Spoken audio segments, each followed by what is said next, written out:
안녕하세요. 잘 지내셨나요? 네. 오늘 저당권에 관한 등기를 보실 건데요. 저당권은 무조건 출제가 되는 부분이죠. 무조건. 뭐 가등기, 저당권 등기, 소유권 보전 등기, 뭐 이런 세 개의 등기는 무조건 출제가 되는 부분이에요. 그래서 요것만 제대로 보고 가셔도 합격자의 평균 등기법 점수는 받으실 수가 있어요. 이 세 가지.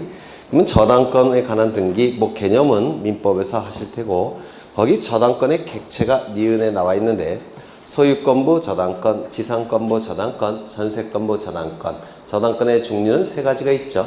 소유권부 저당권, 지상권부 저당권, 전세권부 저당권. 그러면 소유권부 저당권이 일반적인 저당권이어서 소유권부 저당권은 그냥 저당권이라고 부르고요.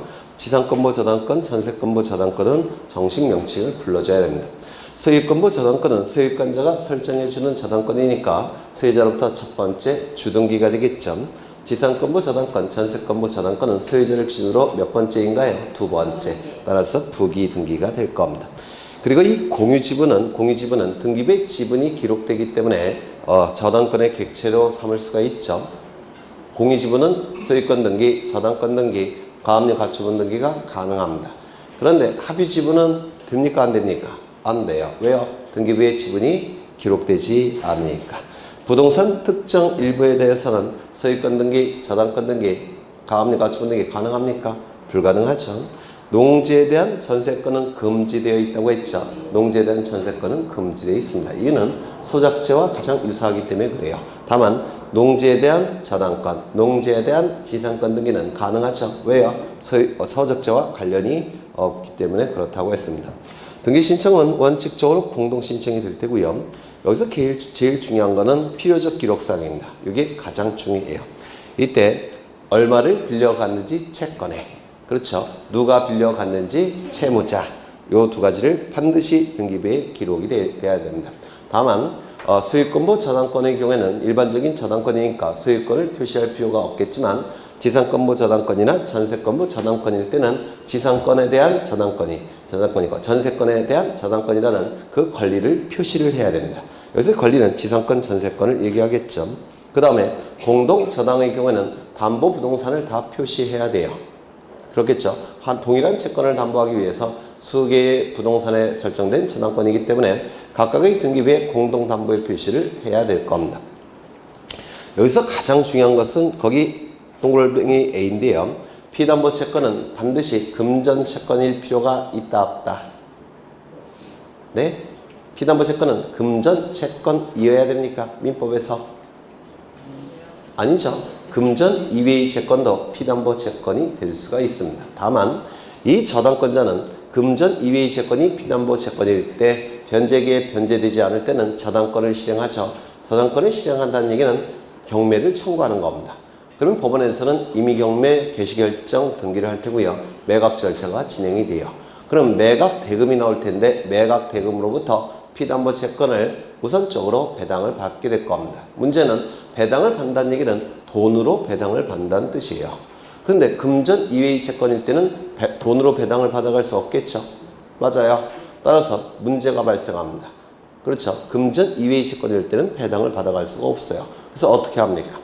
채권의 평가액을 등기부에 반드시 기록해내야 됩니다. 채권 평가액을 반드시 등기부에 기록해야 돼요. 채권 평가액이 등기부에 기록이 돼야 되니까 신청정보에도 채권 평가액이 기록돼야 됩니다. 정리하죠. 금전 이외의 채권도 피담보 채권이 될 수는 있지만 금전 이외의 채권일 때는 채권 평가액을 반드시 등기부에 기록해야 된다는 거. 거기 동글뱅이 A에 나와 있죠. 네. 그 다음에 등기 실행 이미 보셨고요. 저당권 말소 등기 신청인 보시면 될 테고 넘어가겠습니다.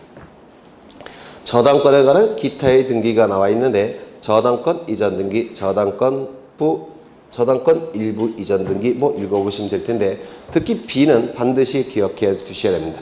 거기 B를 보시면 저당권이 채권과 같이 이전한다는 뜻을 신청정보에 반드시 기록을 해야 됩니다. 피담보 채권이 다른 자에게 넘어가면 수반성에 의해서 저당권도 따라가죠. 맞죠? 그렇다고 한다면 구태여 피담보 구태여 저당권이 채권과 같이 이전한다는 뜻을 기록할 필요가 없는 것처럼 보여요. 수반성 때문에. 그런데 우리 등기법에서는 반드시 기록해야 된다라고 되어 있기 때문에 이게 시험에 대단히 잘 나옵니다. 꼭 기억해 두셔야 됩니다. 저당권이 채권과 같이 이전한다는 뜻을 등기부에 신청 정보와 등기부에 반드시 기록을 해야 됩니다. 그리고 이 저당권 이전 등기는 소유자를 기준으로 할 때 몇 번째인가요? 두 번째. 따라서 주등기입니까? 부기등기입니까? 부기등기가 될 겁니다. 맞아요? 맞죠? 그 다음에 이 저당권이나 지상권은 담보물권이에요. 담보물권은 물권의 일종이죠. 이 물권은 자본주의 사회에서 자유롭게 양도 처분이 가능한 겁니다. 그렇다고 한다면 저당권 설정자가 저당권 이전 등기에 대해서 반대한다고 할 때 저당권 이전 등기 신청할 수 없습니까? 설정자가 저당권자가 자신의 저당권을 다른 자에게 넘긴다고 할 때 설정자, 소유자가 반대할 수 있습니까? 없습니까? 없어요. 왜? 저당권은 물권이고 물권은 자유로운 양도가 처음부터 허용되기 때문에 그렇습니다. 따라서 양도금지 특약 이런 것 자체가 불가능합니다. 그래서 저당권이나 지상권은 양도금지 특약 자체가 불가능해요. 소유자가 반대한다고 하더라도 이전 등기가 당연히 가능합니다. 다만 전세권은 이외입니다. 전세권은 담보금지 약정, 양도금지 약정이 가능합니다. 따라서 전세권을 제외한 다른 거는 설정자가 반대한다고 하더라도 이전 등기할 수 있다는 거 꼭 기억해 두셔야 됩니다. 그 다음에 공동저당에 관한 등기가 나오는데 창설적 공동저당, 추가적 공동저당 이런 것들은 워낙 자주 개념을 말씀드렸죠. 그래서 뭐 읽어보시면 될 테고요. 여기서 공동저당 대의 등기 시 등기부에 기록되는 사항이 최근에 자주 출제가 돼요. 공동저당권이 뭔지는 아시죠? 그러면 공동저당의 경우에 경매 절차로 넘어갔을 때 배당을 받아가죠. 민법에서 이때 동시배당, 이시배당 이런 거 들어보셨습니까? 들어보셨을 거예요. 그러면 동시배당, 이시배당이 이루어질 때 안분배당을 해야 되는데 공평하게 배당을 해야 되는데 그 공평하게 배당을 하기 위해서 필요한 것들이 있죠. 맞아요. 그럼 그 필요한 것들이 바로 거기 매각부동산, 매각대금, 선순위 저당권자가 변제받은 금액, 차순위 저당권자의 피담보 채권 이런 것들입니다. 그래서 안분배당을 하기 위해서 필요한 것들 요게 네 가지예요. 우리 민법에서는 그 안분배당액을 계산해야 되죠. 그런 거 안 하셔요? 하시죠? 그러면 민법 안 하셔요?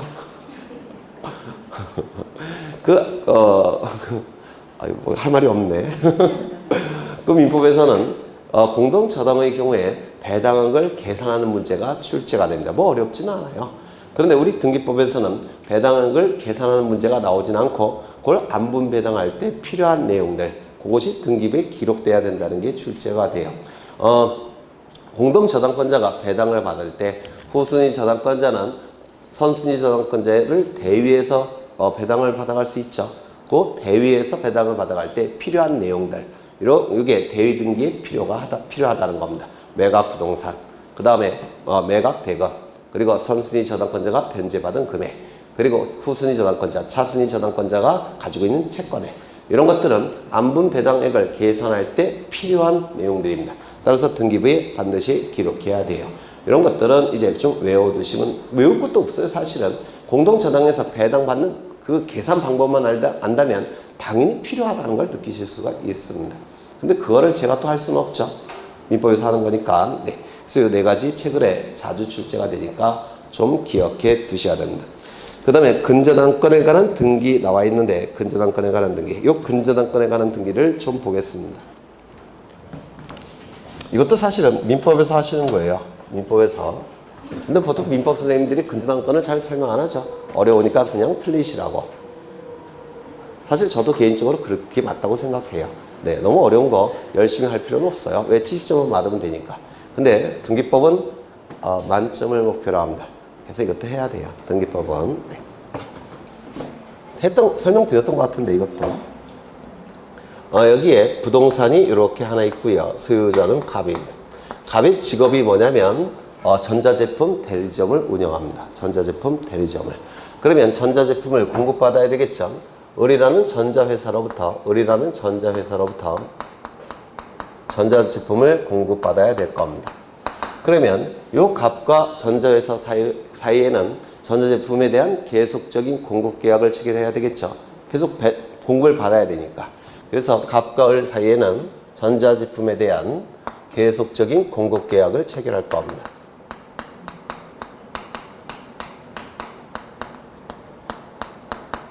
그러면 전자제품을 공급할 때마다 요 전자에서는 채권이 발생합니까? 전자제품을 공급할 때마다 채권이 발생해요. 그래요, 안 그래요? 그렇죠. 채권이 발생할 겁니다. 그리고 요 가백에는 채무가 발생할 겁니다. 전자제품을 공급받을 때마다 채무가 이렇게 발생할 겁니다. 그런데 장사가 좀 잘 되면 이거 어떻게 합니까? 일정 금액씩 변제를 하겠죠. 그럼 변제할 때마다 요 채권 채무는 어떻게 됩니까? 소멸이 될 겁니다. 이렇게 소멸이 될 거예요. 변제할 때마다. 그래서 0이 될 때도 있을 겁니다. 그런데 또 공급을 받게 되면 또 채권 채무가 발생하고 또 변제가 이루어지면 또 채권 채무가 소멸하고 그러면 갑과 을 사이에는 채권이 증감 변동합니까? 그렇죠. 계속 증감 변동할 겁니다. 그걸 예측할 수 있겠습니까?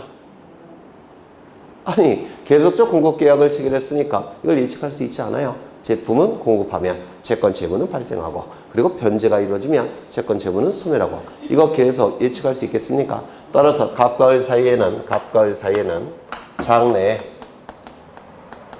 증감 변동하는 불특정 채권이 불확정 채권이 발생을 합니다. 그러면 이 전자회사는 계속적 공급 계약을 뭐라고 부르냐면 기본 계약이라고 불러요. 채권 채무를 발생시키는 기본 계약이라고 해서 기본 계약이라고 부릅니다. 그러면 이 기본 계약을 계속적 공급 계약을 통해서 계속 전자제품을 공급할 텐데요. 이거 전자회사가 갑을 무한정 신뢰할 수 있습니까? 없겠죠. 전자제품 폐업하고 후딱 도망갈 수도 있으니까. 맞아요. 따라서 이 계속적 증감 변동하는 불특정 채권에 대해서 결산기에 일정 한도액에 대해서 담보를 요구합니다. 이거 얼핏 이해가 되셔요? 장내 증감 변동하는 불특정 채권에 대해서 결산기에 일정 한도액에 대해서 담보를 요구합니다. 이 한도액을 뭐라고 부르냐면 채권 최고액이라고 불러요. 예를 들어서 10억 원을 한도로 하겠습니다. 10억 원을 한도로 해서 담보를 요구하더라는 겁니다. 여기까지 되셨나요? 그러면 담보를 제공해야 되는데 담보 제공은 뭐죠? 저당권입니다. 근데 이때 설정하는 담보는 저당권이 아니라 근저당권이 설정이 돼요. 근저당권이 설정이 됩니다. 그러면 여기에 요 근자가 붙었는데요. 요 근자는 뿌리 근자를 써요. 뿌리 근자. 그럼 근저당권이라는 단어가 왜 만들어졌냐면 기본 계약을 뿌리로 해서 장내 증감 변동하는 채권액을 결산기에 일정 한도액을 담보하기 위한 저당권. 그래서 근저당권 이렇게 부르는 겁니다. 다시요. 기본 계약을 뿌리로 해서 장내 증감 변동하는 채권을 결산기에 일정 한도액까지 담보하기 위한 저당권. 그래서 근저당권 이렇게 부르는 겁니다. 이 근저당권이 설정되기 위해서는 근저당권 설정 계약이 체결돼야 되고 그리고 근저당권 설정 등기까지 이루어지게 되면 근저당권이 설정이 되는 겁니다. 근저당권이 설정이 되면 을은 채권 최고액이 얼마죠? 10억 원을 한도로 해서 근저당권을 취득하는 겁니다. 여기까지 이해가 되실까요? 그렇죠. 되셔요? 안 되셔요? 되시죠? 그러면 일반 저당권을 좀 비교를 해보면 일반 저당권 여기에 이러한 부동산이 있고 소유자가 갑입니다. 갑이 을과 소비대차 계약을 체결해서 돈을 빌립니다. 얼마를 빌렸느냐? 10억 원을 빌려요. 담보를 요구하겠죠. 그래서 이때 설정되는 저당권이 뭐죠? 일반 저당권이에요. 저당권을 설정하게 될 겁니다. 그러면 이 저당권이 설정되기 위해선 저당권 설정 계약이 체결돼야 되고 그리고 저당권 설정 등기까지 이루어지면 저당권이 설정이 됩니다. 그러면 요 을은 10억의 채권이 발생할 테고 그 다음에 저당권을 취득하게 될 겁니다. 그럼 일반 저당권과 근저당권의 차이점 느끼십니까? 일반 저당권은 채권액이 딱 확정되어 있죠. 그런데 근저당권은 채권액이 딱 확정되어 있지 않습니다. 증감 변동해요. 여기는 피담보 채권이 소멸하게 되면 부정성에 의해서 이것도 소멸하죠. 그런데 이거는 소멸된다고 해서 이게 영원히 된다고 해서 이 근저당권은 소멸하지 않습니다. 왜? 증감 변동을 예정하고 있기 때문에. 되셨나요? 그래서 이걸 근저당권이라고 부릅니다. 이때 이 저당권 등기할 때 반드시 등기부에 기록돼야 될 내용이 뭐냐면 누가 빌려갔는지 채무자. 누구죠? 가. 그리고 얼마를 빌려갔는지 채권액. 얼마죠? 10억. 이거를 등기부에 반드시 기록을 해야 됩니다. 근저당권 등기에서는 반드시 기록해야 될 내용이 뭐냐면 이 근저당권은 일반 저당권과 다르죠. 따라서 근저당권이라는 뜻. 근저당권이라는 뜻. 이걸 반드시 등기부에 기록해야 됩니다.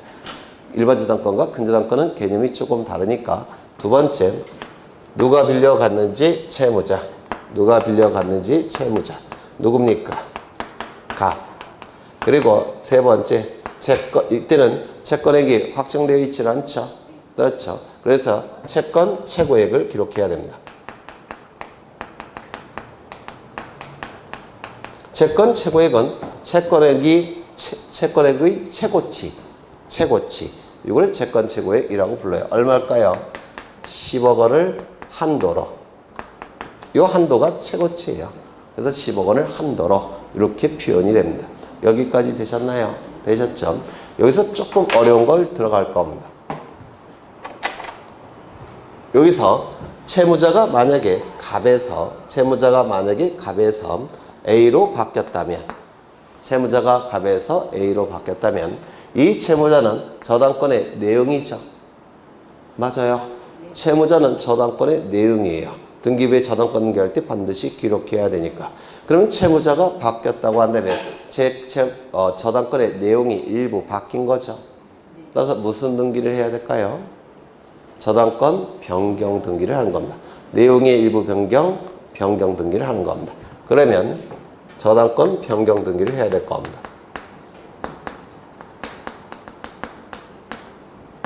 저당권 변경 등기. 그러면 채무자가 바뀌는 법률 행위가 뭐냐면 갑이 채무 10억의 채무를 부담하고 있죠. 맞습니까? 갑이 10억 원을 빌렸으니까 10억의 채무를 부담하고 있죠. 이 채무를 넘기는 겁니다. 누구에게? A에게. 이를 뭐라 부르냐면 채무인수라고 불러요. 채무인수를 통해서 채무자가 바뀌는 겁니다. 채무인수를 통해서 채무자가 바뀌어요. 그러면 채무자 변경으로 인한 저당권 변경 등기의 원인은 뭐라고요? 채무인수가 됩니다. 그러면 이 저당권 변경 등기가 이루어짐으로 인해서 이익이 발생하는 자는 누구일까요? 시험에 대단히 잘 나옵니다. 누굴까요? 저당권 변경 등 채무자 변경으로 인한 저당권 변경 등기를 통해서 이익이 발생하는 자는 누굴까요? 일단 A는 될 수가 없어요. 왜냐면 등기 권리자, 등기부자는 당사자 중에서 이익이 발생하는 자, 등기 권리자. 당사자 중에서 불이익이 발생한 자가 등기 의무자예요. 저당권 설정 계약의 당사자는 갑과 을이죠. A는 끼어들지 못합니다. 따라서 A는 등기 권리자, 등기 의무자가 될 수가 없습니다. 그러면 이때 등기 의무자는 누굴까요? 등기 권리자 먼저. 네? 예전에는 요 을은 누구의 재산에 대해서만 자신의 채권을 변제받을 수 있었을까요? 갑의 재산에 대해서만. 맞아요. 그런데 채무자가 바뀌어버리면 이제 을은 갑의 재산에 대해서도 변제받을 수가 있고 A의 재산에 대해서도 변제를 받을 수가 있습니다. 이걸 뭐라고 부르냐면 책임 재산이 늘어났다 이렇게 얘기합니다. 책임 재산이 늘어났다. 즉 변제받을 확률이 더 올라간 겁니다. 예전에는 갑의 재산에 대해서만 변제받을 수 있었죠. 근데 지금은 요 A에게도 얘가 채무자가 됐으니까 A에게도 변제를 청구할 수가 있고 맞아요. 얘가 변제하지 않으면 갑의 재산을 경매 절차로 넘겨서 배당받을 수 있죠. 그러면 이 저당권자에 복종하는 책임 재산이 하나에서 두 사람으로 늘어난 겁니다. 요거 이해가 되셔요? 이익이 발생한 자는 누굽니까? 을 등기관리자. 그러면 불이익이 발생하는 자는 누굴까요? A는 안 된다고 했죠. 누굽니까? 갑이에요. 왜 갑이 되느냐면 예전에는 자신이 채무를 이행하지 않을 때만 자신의 재산으로 책임졌죠. 지금은요. 자신이 채무를 이행하지 않아도 책임져야 되고 이제는 A가 이행하지 않아도 자신의 재산으로 책임져야 됩니다. 경매로 넘어가니까. 맞아요. 따라서 갑은 등기 의무자. 그래서 공동신청을 통해서 등기가 이루어지게 됩니다. 이거 꼭 기억해 두셔야 합니다. 저당권자가 등기권리자, 그 다음에 설정자가 등기무자로서 채무자 변경으로 인한 저당권 변경 등기를 공동으로 신청해야 됩니다. 만약에 여기 갑의 을보다 후순위 저당권자가 있다라고 한다면 채무자 변경으로 인한 저당권 변경 등기를 통해서 후순위 저당권자는 불이익이 발생할까요? 발생하지 않을까요? 불이익이 발생한다면 등기상 이해관계인, 불이익이 발생하지 않는다면 등기상 이해관계인이 안 될 겁니다. 얘는 불이익이 발생할 가능성이 있을까요? 없을까요? 네? 왜요? 채무자 받겠다고 해서 얘가 처음에 가졌던 이순위 저당권자의 지위가 바뀝니까? 전혀 변함이 없어요. 그래서 채무자 변경으로 인한 저당권 변경 등기는 후순위 저당권자에게 이익 불이익이 나타나지 않습니다. 따라서 얘는 등기상 이해관계이다 아니다? 아니다. 이렇게 얘기를 합니다. 여기까지 얼핏 되셔요. 네. 어려우신가? 민법 지식이 있으시면 어려우면 안 되는데 민법 공부를 열심히 하셔야 되겠죠. 다 민법 내용이에요. 두 번째, 요 채권을 다른 자에게 돈 받고 팔았습니다. 이제 정을 하죠. 이걸 뭐라고 부르냐면 채권 양도라고 부릅니다. 그러면 정은 새로운 채권을 취득했을 테고요. 요 저당권도 어떻게 됩니까? 따라가겠죠. 수반성에 의해서. 그럼 저당권의 주체가 을에서 정으로 바뀌었으니까 저당권 이전 등기해야 되겠죠. 그럼 저당권 이전 등기를 할 겁니다. 그러면 저당권 이전 등기를 통해서 이익이 발생한 자는 누굽니까? 정, 등기, 관리자.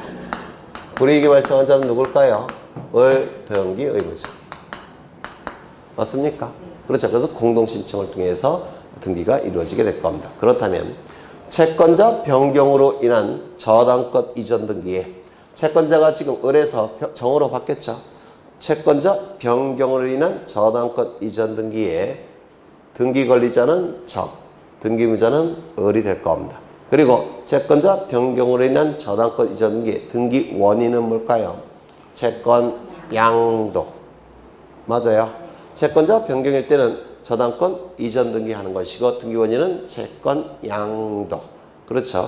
그리고 이거는 주등기입니까? 부기등기입니까? 이게 주등기일 테니까 이것 부기등기. 맞아요. 이것도 마찬가지입니다. 이게 권리 변경 등기인데 후순위자가 등기상 이해관계인이 아니라고 했죠. 맞아요. 그럼 등기상 이해관계인이 있을 때는 권리 변경 등기에 대해서 등기상 이해관계인이 있을 때는 그제의 승낙이 있으면 부기등기, 승낙이 없으면 주등기죠. 근데 얘는 등기상 이해관계인으로 볼 수가 없기 때문에 이거는 그냥 부기등기 하는 겁니다. 이렇게 부기등기를 하는 거예요. 요거 자체가 다 출제가 되는 내용입니다. 뭐 어려운 건 아닌데, 네. 얼핏 아실 수 있을까요? 이거는 귀여운 거예요. 저쪽을 좀 보겠습니다. 저쪽. 근저당권. 여기 보시면, 채무자가 만약에 갑에서 을로 바뀌었다면, 근저당권의 내용이 일부 바뀐 거죠. 무슨 등기할까요? 근저당권. 무슨 등기할까요? 변경 등기. 맞아요. 그럼 이 근저당권 변경 등기가 이루어짐으로 인해서 이익이 발생하는 자는 누굴까요? 책임 재산이 늘어났죠. 이제 갑이 재산에서 이제 누구의 재산에 대해서도 책임을 부담시킬 수 있습니까? 을의 재산에 대해도. 맞아요. 따라서 이때는 요 을이 등기 권리자, 그 다음에 갑이 등기 의무자가 되는 겁니다. 그러면 요 채무자 변경은 등기 원인이 채무 인수가 되느냐, 요것처럼 채무 인사가 되느냐 한번 따져보죠. 여기서 갑이 요 채무 하나를 다른 자에게 인수시켰다는 겁니다.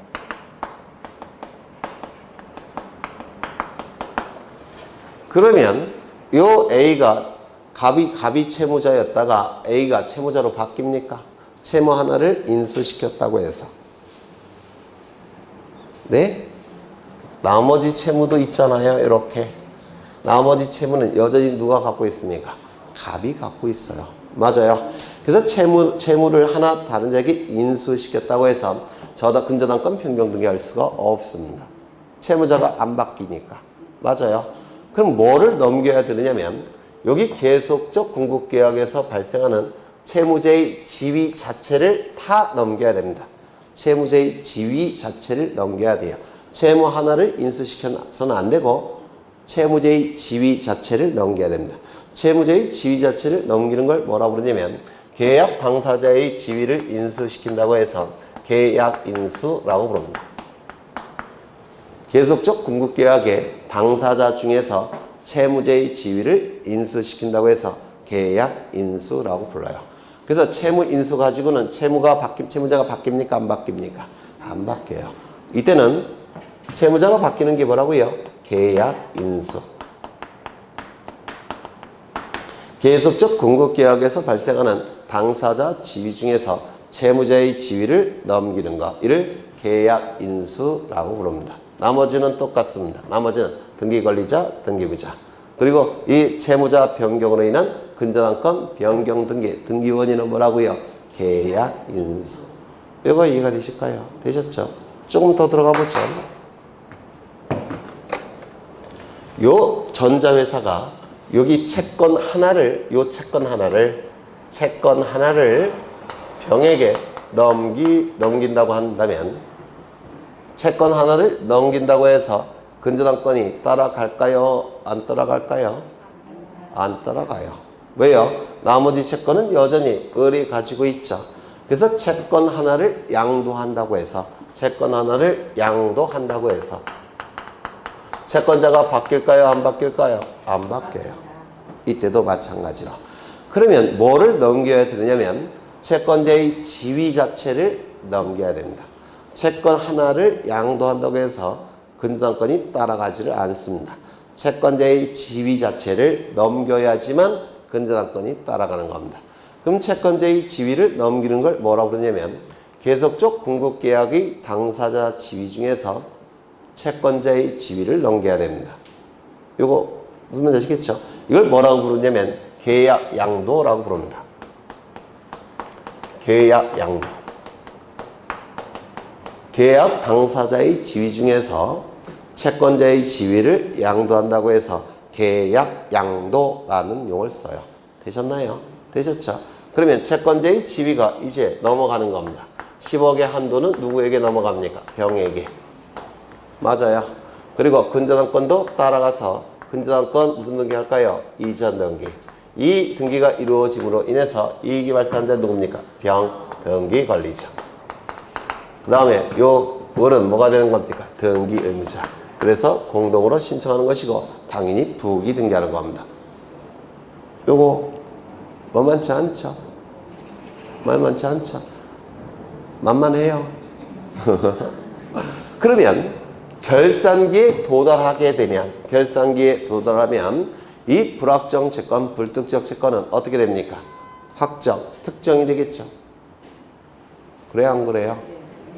이게 증감 변동하다가 딱 확정되지 않겠습니까? 이제는 증감 변동하다가 결산기가 뭐냐면 계산을 결정 짓는 기일이에요.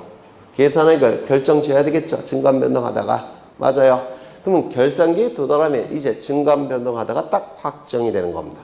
그럼 결산기에 확정이 됐다고 한다면 이제 이것이 하나씩 따로 존재하는 게 아니라 이제 그 안에서 뭉뚱그려 갖고 금액이 하나가 딱 결정이 됩니다.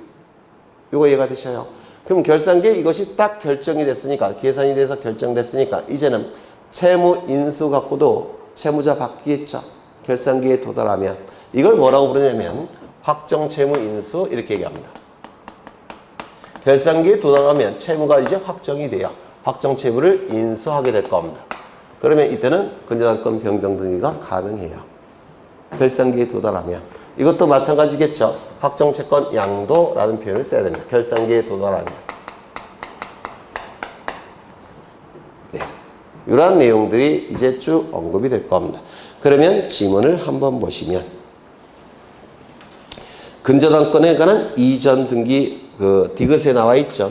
계속적 거래 계약으로부터 발생하는 다수의 불특정 채권을 결산기의 일정한 한도에까지 담보하는 저당권이 뭐라고요? 근저당권이라고 부릅니다. 되셨을까요? 그렇죠. 이때 신청 정보에 반드시 기록해야 될 내용은 뭐냐면 근저당권이라는 취지, 그리고 채권 최고의 채무자를 반드시 기록을 해야 됩니다. 맞습니까? 맞죠? 그 다음에 그 밑에 내용은 이것 좀 보겠습니다.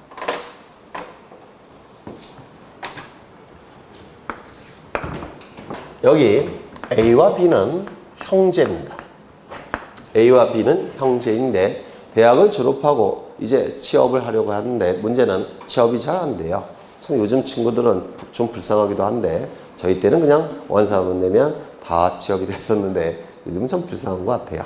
그래서 A와 B는 형제인데 갓 졸업을 했는데 사업을 하고자 합니다. 사업을 하고자 해요. 사업을 하기 위해서는 돈이 필요하죠. 그래서 을이라는 은행으로부터 돈을 빌립니다. 얼마를 빌렸느냐면 10억 원을 한도로 해서 돈을 빌리고자 합니다. 한도라는 표현이 있으니까 이제 근저당권 쪽으로 가겠죠. 한도라는 표현이 없으면 그냥 일반 저당권, 한도라는 표현이 있으면 채권 최고액이니까 근저당권이 될 겁니다. 그래서 10억 원을 한도로 해서 돈을 빌리는 기본계약을 체결하겠죠. 이걸 뭐라고 했습니까? 기본계약. 맞아요. 기본계약.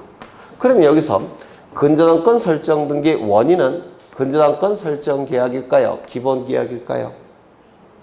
근저당권 설정 등기 원인은 근저당권 설정 계약일까요? 기본계약일까요?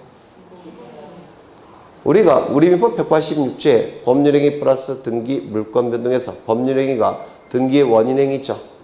그때 그 법률행위는 채권행위를 얘기합니까? 물권행위를 얘기하는 겁니까? 물권행위를 얘기한다 그랬잖아요. 여기서 물권행위는 뭐예요? 이겁니다. 이거. 근저당권 설정 등기의 원인이 되는 행위는 기본계약이 아니라 근저당권 설정 계약입니다. 이거 이해가 되셔요?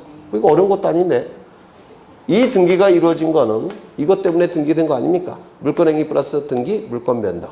그래서 기본계약이 등기 원인이 아니라 설정 계약이 등기 원인이 되는 겁니다. 그러면 여기서 요 10억 원을 한도로 돈을 빌리자는 계약이 기본계약이 되는 겁니다. 그렇죠? 그런데 이 기본계약에서 이것 소비대차 계약이에요. 민법에서 소비대차 계약 했습니까? 네. 소비대차 계약을 통해서 10억 원을 한도로 해서 돈을 빌리고자 합니다. 그런데 이 계약서에 어떠한 내용이 기록되어 있냐면 10억 원을 한도로 해서 돈을 빌리고자 하는데 A가 형인데 7억 원을 한도로 변제하기로 하고 이 B가 동생인데 3억 원을 한도로 변제하기로 합니다. 이걸 뭐라고 부르냐면 분할해서 채무를 이행한다고 해서 분할채무라고 불러요. 분할채무. 그런데 아직 어리니까 부동산이 없겠죠. 맞아요. 그래서 담보를 요구하는데 자신은 부동산이 없어요. 그래서 아버지한테 가갖고 아버지 우리가 사업하려고 하니까 아버지가 살고 계신 아파트 은행에 담보로 좀 제공해 주셔요. 참으로 나쁜 놈들이죠. 근데 아버지니까 아들들이 사업을 한다니까 담보를 제공할 겁니다. 이렇게. 뭐랄까요? 한도라는 표현이 있으니까 근저당권 설정해 주겠죠. 이 근저당권이 설정되기 위해서는 근저당권 설정 계약이 체결돼야 되고 그리고 근저당권 설정 등기가 이루어져야 될 겁니다. 이 근저당권 설정 등기의 원인 행위는 기본 계약이 아니라 근저당권 설정 계약이 되는 겁니다. 이건 돈 빌리는 계약에 불과해요. 채권 채무를 발생시키는 계약. 저당권 설정 등기는 물권 행위 플러스 등기 물권 변동 아닙니까? 이게 등기 원인이에요. 이것도 기출됐습니다. 되셨을까요? 그러면 이 등기에 반드시 기록해야 될 내용이 뭐죠? 근저당권이라는 뜻. 맞아요. 근저당권이라는 뜻. 두 번째는요. 누가 빌려갔는지 채무자. 세 번째, 얼마를 한도로 빌려갈 수 있는지 채권 채무에. 그러면 채무자는 누구일까요? A와 B 아닙니까? A와 B죠. A와 B. 그 다음에 채권 최고액은 얼마일까요? 10억 원을 한도로. 여기까지 되셨습니까? 그런데 10억 원을 한도로 돈을 빌리고자 했는데 이때 기본 계약에는 A가 7억 원을 한도로 변제한다고 써 있고 B는 3억 원을 한도로 변제한다고 기본 계약서에 써 있겠죠. 그렇다면 채권 최고액을 A는 7억 원을 한도로 변제하기로 하고 B는 3억 원을 한도로 변제하기로 이렇게 등기부에 구분해서 기록할까요? 기록하지 않을까요? 기록하지 않습니다. 왜 그럴까요? 네? 왜 그래요? 왜 구분해서 기록하지 않습니까? 왜 그런지 답을 해야지만 이해가 되신 거예요. 왜 그런지에 대해서 답을 안 하시면 암기하신 겁니다. 시험장에서는 무용지물이 될 수가 있어요. 왜 그럴까요? 그 이유는 글씨가 후져서 좀 잘 써야지. 구분해서 또 여전히 후졌네. 네, 기록하지 않습니다. 그 이유는요. 이 을은 10억 원을 한도로 해서 채권이 있죠. 채권 최고액. 맞아요. 그리고 요 을은 근저당권이 있죠. 그럼 이 근저당권의 통유성 중에서 불가분성이라는 게 있습니다. 불가분성. 뭔지 아십니까? 채권의 전액이 변제되지 않는 한 근저당권이나 저당권은 쪼갤 수가 없기 때문에 전액이 변제되지 않는 한 근저당권 하나가 살아있는 겁니다. 이걸 불가분성이라고 불러요. 채권의 전액이 변제될 때까지는 근저당권은 하나가 살아있는 겁니다. 왜? 불가분 쪼갤 수가 없으니까. 이걸 불가분성이라고 불러요. 그렇다면 구태여 이렇게 기록하는 것 의미가 있습니까? 없습니까? 없어요. 한 푼이라도 변제되지 않으면 근저당권 하나가 살아있기 때문에 채권 최고액을 구분해서 기록하는 건 의미가 없습니다. 따라서 채권 최고액은 기록하지 않는다. 요거 되셨을까요? 되셨죠? 그런데 이런 경우도 있어요. A가 10억 원을 한도로 변제하기로 하고 B도 10억 원을 한도로 해서 변제하기로 계약서에 쓰여진 경우도 있습니다. 이걸 뭐라고 부르냐면 연대채무라고 불러요. 이 연대채무는 채무자 입장에서는 엄청 강한 채무고 채권자 입장에서는 아주 강력한 권리입니다. 연대채무. 채무자 1인이 전액을 변제할 책임이 있을 때 이를 연대채무라고 부릅니다. 그러면 분할채무일 때, 연대채무일 때 이 채무자가 가진 채무가 분할채무인지 연대채무인지 이런 것들을 등기부에 기록할까요? 기록하지 않을까요? 왜요? 불가분성입니다. 마찬가지로. 왜냐하면 전액이 변제되지 않는 한 근저당권, 저당권 하나가 살아있기 때문에 채무자의 관계가 연대채무 관계건 분할채무 관계건 저당권자 입장에서는 아무 의미가 없습니다. 요거 이해가 되셔요? 따라서 구태여 분할채무자, 연대채무자 이런 채무자의 관계는 등기부에 기록할 이유가 없습니다. 이런 거 기록하지 않습니다. 그냥 채무자라고만 기록합니다. 요거 되셨을까요? 되셨죠? 그러면 지문을 보시면 두째 줄에 채권자가 수인인 경우라도 채권 최고액은 반드시 단일하게 기록하는 것이지 옆에 쓰시죠. 구분하여 기록하지 아니한다. 구분하여 기록하지 않습니다. 단일하게 기록해야지 구분하여 기록하지 않습니다. 구분하여 기록하지 않는다. 이 용어가 더 출제가 자주 돼요. 되셨나요? 단일하게 기록하지 않는다와 단일하게 기록한다와 구분하여 기록하지 않는다가 같은 뜻인데, 네, 또 구분하여 기록하지 않는다. 이 문구를 모르시면 안 돼요. 네. 그래서 외우는 건 별로 의미가 없습니다. 자꾸 이해를 하셔야 되지.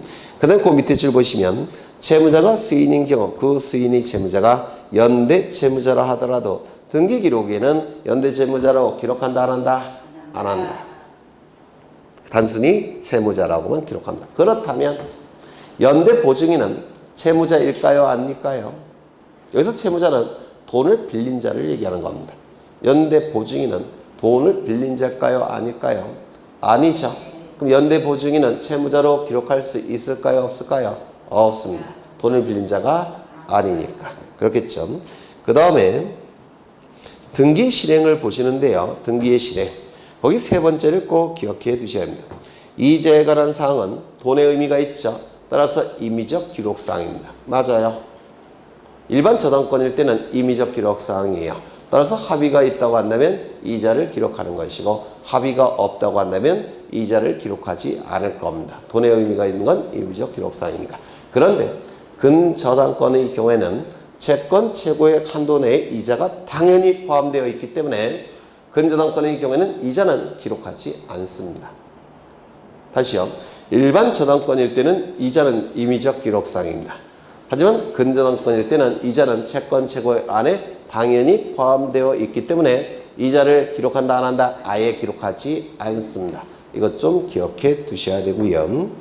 그 다음에 근저당권 이전 등기 나와 있는데, 거기 피담보 채권 확정정이라는 표현이 있습니까? 피담보 채권 확정정. 계약의 양도일 때는 근저당권 이전 등기 한다고 했죠. 계약 양도. 그 다음에 계약 인수는 근저당권 이전 등기가 아니라 이거 오타예요. 근저당권 계약 인수는 뭐라고요? 근저당권 또 잊어버리셨어요. 어디 갔노? 계약 인수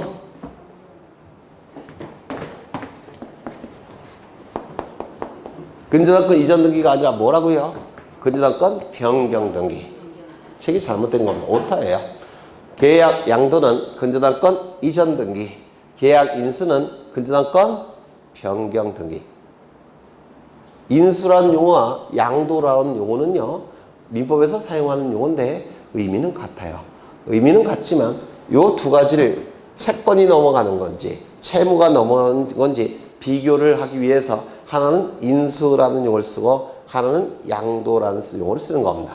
그래서 인수라는 용어를 쓸 때는 변경 등기 쪽으로, 양도라는 용어일 때는 이전 등기 쪽으로 가는 겁니다. 되셨나요? 그래서 오타입니다. 오타.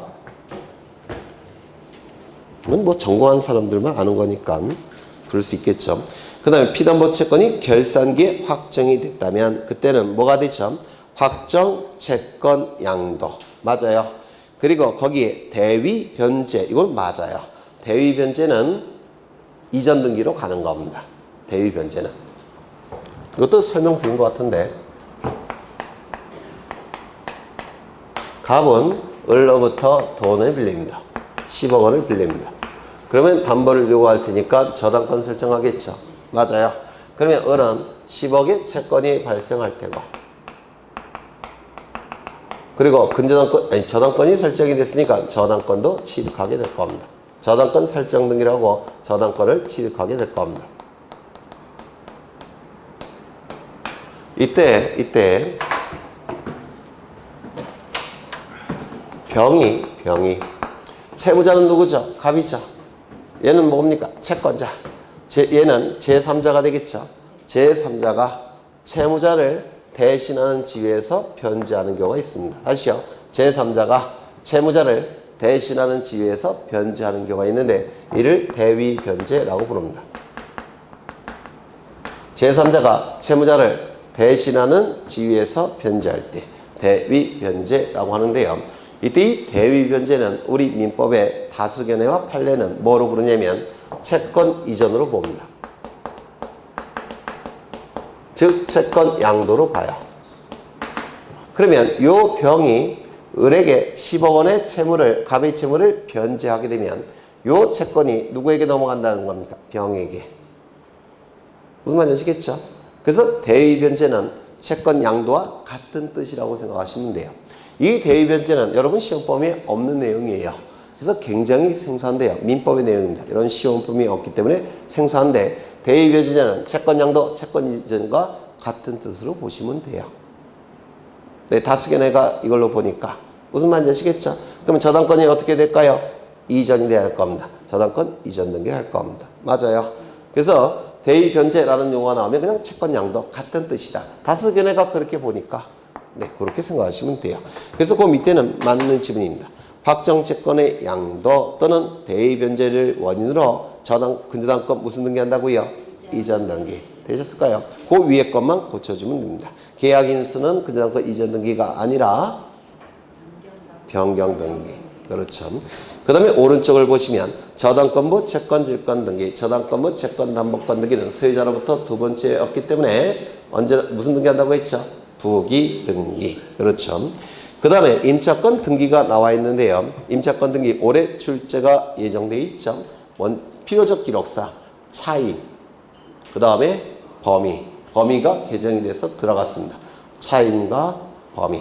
그리고 단기 임대차인 경우에는 단기 임대차는 처분 권한과 능력이 없는 자가 단기 임대차를 설정할 수 있다라고 민법에서 공부하셨을 거예요. 그러면 단기 임대차를 설정할 때 처분 권한과 처분 능력이 없는 자가 설정했다면 이거 등기부에 표시를 해줘야 됩니다. 근데 이건 뭐 모르셔도 되고 그 두 가지만 기억하시면 돼요. 차임과 범위. 되셨을까요? 차임과 범위. 그 다음에 환매 특약 등기는 뭐 나중에 보시고요. 문제풀이 할 때 보시고요. 이제 어디를 보시냐면 구분 건물에 관한 등기 절차도 이것도 나중에 보겠습니다. 뭘 보시냐면 이제 480쪽에 각종 등기의 특별 절차라고 되어 있는데 이것도 설명을 드린 건데요. 여기 부동산이 이렇게 존재하고 부동산에 관한 권리에 관한 정보가 등기부를 통해서 공시가 될 겁니다. 등기부를 통해서 공시가 되는데요. 표지부에는 부동산 표시사항이 기록이 되고 그리고 갑구을구에서는 권리에 관한 내용이 기록이 될 겁니다.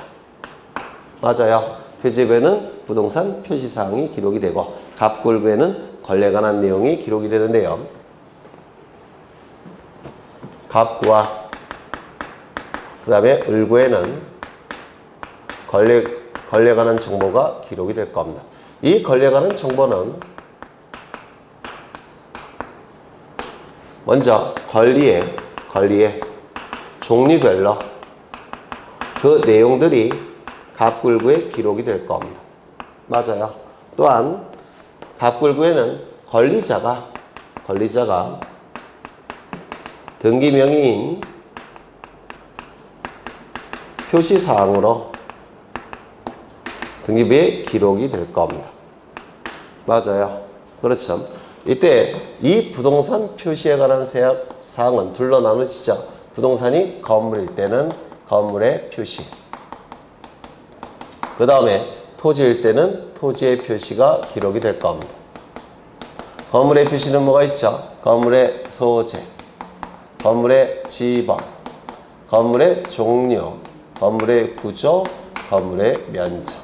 맞아요. 그 다음에 토지의 표시는 뭐가 있죠? 소재, 지번, 지모, 면적이 있을 겁니다. 그런데 이 표지부에 기록되는 부동산 표시사항의 일부 바뀌었다는 겁니다. 일부 바뀌었다면 고쳐야 되겠죠. 고치는 등기가 뭐죠? 부동산 표시 변경 등기.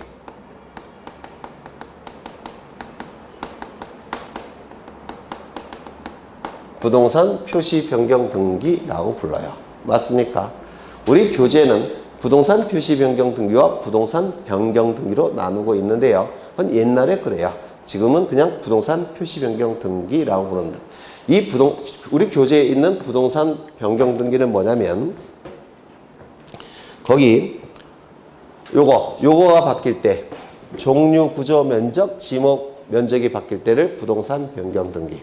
그 다음에 소재 지번이 바뀔 때를 부동산 표시 변경 등기 이렇게 나누는데 이건 옛날에는 그래요. 지금은 그냥 이 내용이 바뀔 때를 그냥 부동산 표시 변경 등기 이렇게 이해합니다. 이건 옛날에 교재들이 보통 이렇게 표현했는데 지금은 필요가 없습니다.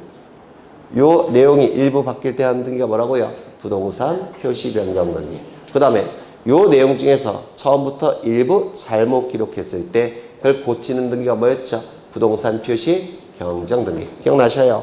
그래서 원시적 일부 불일치가 발생했을 때는 부동산 표시 경정 등기.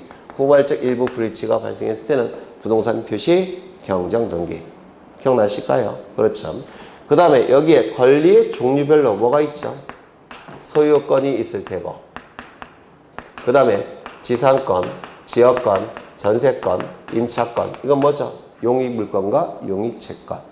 맞아요. 그 다음에 저당권, 뭐 이런 권리들이 있을 겁니다. 종류별로.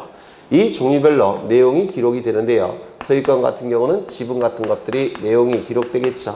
지분. 그 다음에 지상권, 지역권, 전세권, 임차권 같은 용익적 권리들은 존속기간.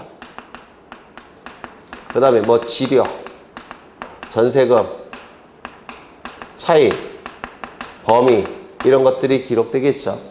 저당권 같은 담보물권은 누가 빌려갔는지 채무자, 얼마를 빌려갔는지 채권에 이런 것들이 그 내용으로 기록이 될 겁니다. 맞아요.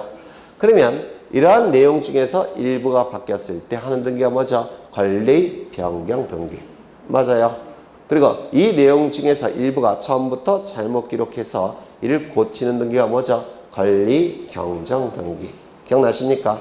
그래서 여기에 일부 내용이 바뀔 때 하는 등기가 권리 변경 등기 또는 권리 경정 등기. 원시적 불일치일 때는 권리 경정 등기, 후발적 일부 불일치 때는 권리 변경 등기라고 부를 겁니다. 이거 되셨을까요? 조심하셔야 될 것은 종류가 바뀌는 경우는 종류가 바뀌는 거. 예를 들어서 전세권 등기에서 지상권 등기로 바뀌는 것처럼 종류가 바뀌는 것은 이거는 일부 불일치가 아닙니다. 이건 전부 불일치예요. 맞아요. 따라서 변경 등기나 경정 등기로 해결할 수 있다 없다? 없습니다. 이거는 기존의 등기를 말소한 다음에 새로 등기해야 됩니다. 그래서 종류가 바뀌는 것은 등기된 권리의 종류가 바뀌기 때문에 이건 일부 불일치가 아니라 전부 불일치로 봐서 말소 등기한 다음에 새로운 등기해야 되지 변경 경정 등기로 처리할 수는 없습니다. 동일성이 상실되니까. 기억나시죠? 그 다음에 이 등기명의 표시사항은 뭐죠?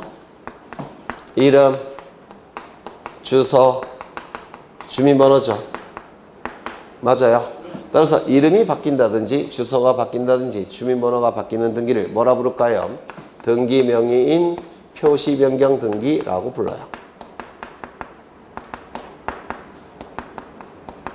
또는 등기명의인 표시, 이거는 후발적 일부 불일치가 발생했을 때 하는 등기고 원시적 일부 불일치가 발생했을 때는 무슨 등기하는 겁니까?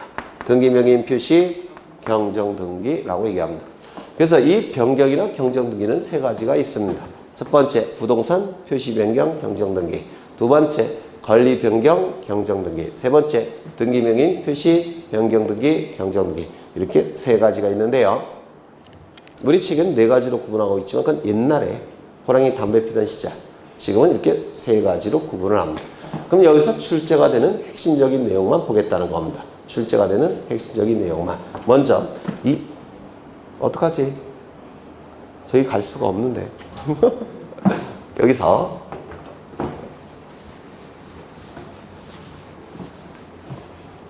이런 거 하면 머리가 좋아지는 느낌을 안 받으시나요? 네, 등기법 하시다 보면 치매 예방에 굉장히 좋아요. 네, 민법보다 훨씬 복잡하죠. 네. 복잡하고 이게 수학 공식 같아요. 수학을 푸는 느낌. 네, 민법은 국어를 푸는 느낌, 뭐 그런 느낌인 것 같아요. 네, 맞나요?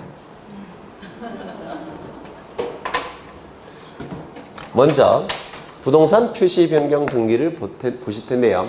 부동산 표시 변경 등기와 부동산 표시 경정 등기는 차이점이 하나예요. 원시적 일부 불일치 경정으로 가는 것이고 후발적 일부 불일치 변경 쪽으로 가는 겁니다. 다만 변경이건 경정이건 일부 불일치이기 때문에 동일성은 반드시 유지돼야 됩니다. 요거 이해가 되셔요? 동일성 유지.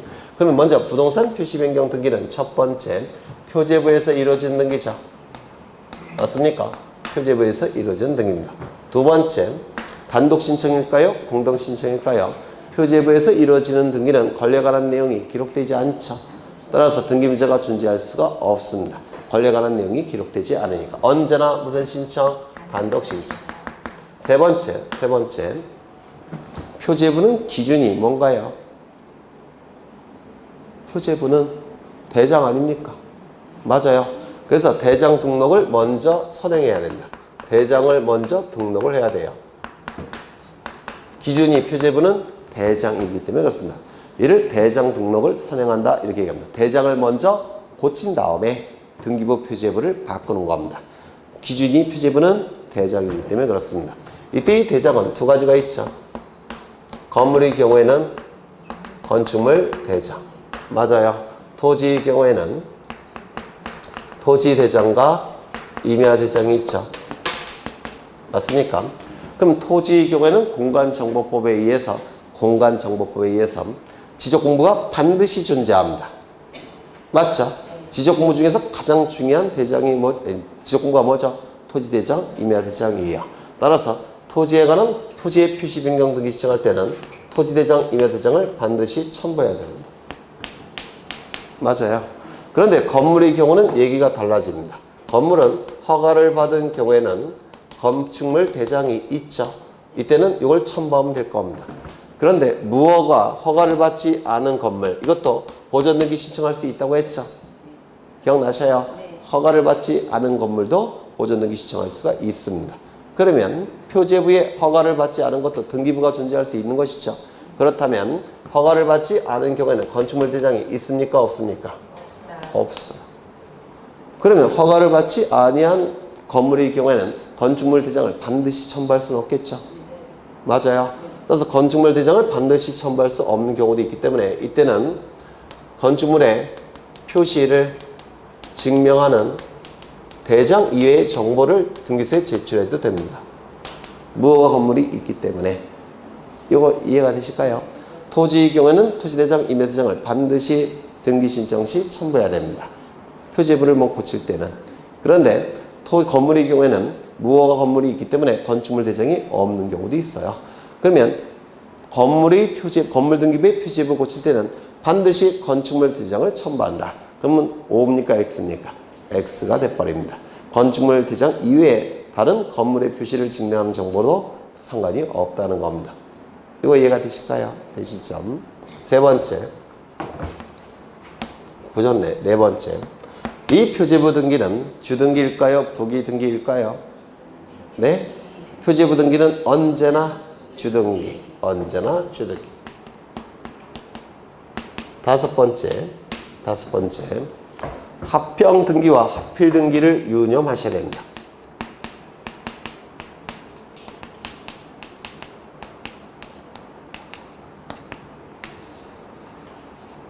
합병 등기와 합필 등기에 제한 사유가 있습니다. 이건 좀 이따 보실 거예요. 합병이나 합필 등기의 제한 사유. 되셨을까요?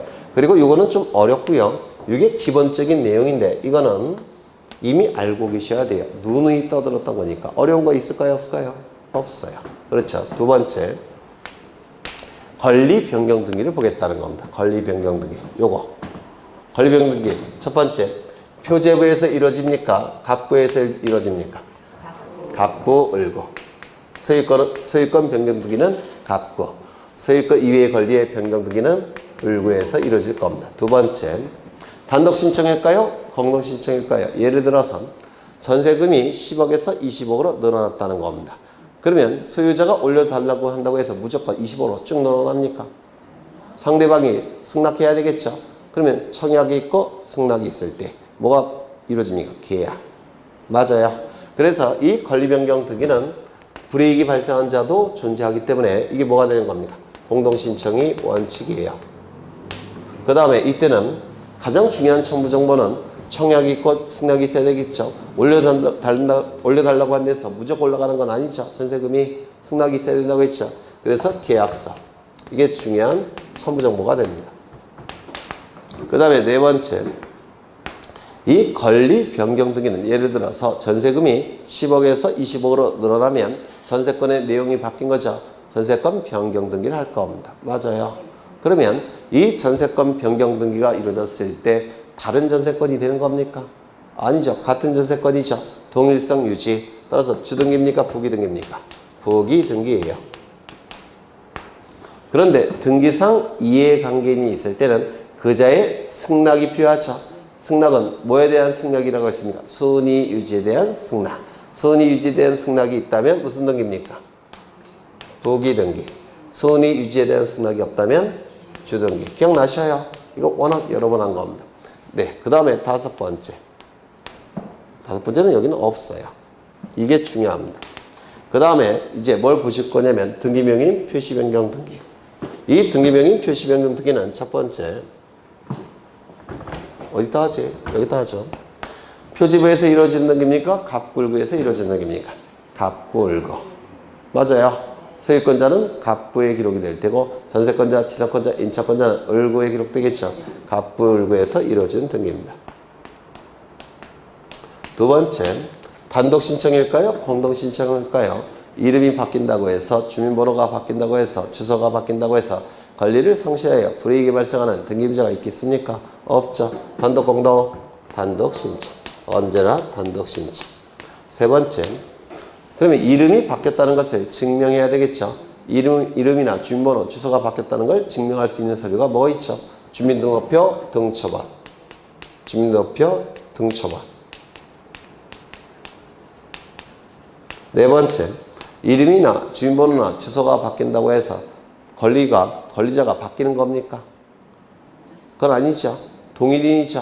따라서 무슨 등기 할까요? 주등기, 부기등기. 동일성 유지, 무슨 등기? 부기등기. 이런 것들이 이제 각종 변경 등기와 경정 등기에서 출제가 되는 것들입니다. 뭐 따로 외울 건 없어요. 이거 하나는 좀 이따 보실 거고, 이거 꼭 기억해 두셔야 됩니다. 이거. 권리 변경 등기는 원칙은 부기등기. 그런데 등기상 이해관계인이 있다고 한다면, 등기상 이해관계인의 승낙이 있다면 순위 유지에 대한 승낙이니까 무슨 등기? 부기등기. 순위 유지에 대한 승낙이 없다면 주등기. 그래서 여기서 출제가 아주 어려운 건 요거와 요게 다예요. 되셨을까요? 나머지는 뭐 보실 것도 없습니다. 그러면 보시면 그런 내용들이 변경 등기에 나와 있고요. 거기 보시면 480쪽에 거기 3번 있습니까? 3번 있죠. 하필이라는 토지에 다음의 등기 외의 권리에 관한 등기가 있는 경우에는 하필을 등기할 수 없다라고 되어 있는데 이거는 잠시 쉬었다가 하겠습니다.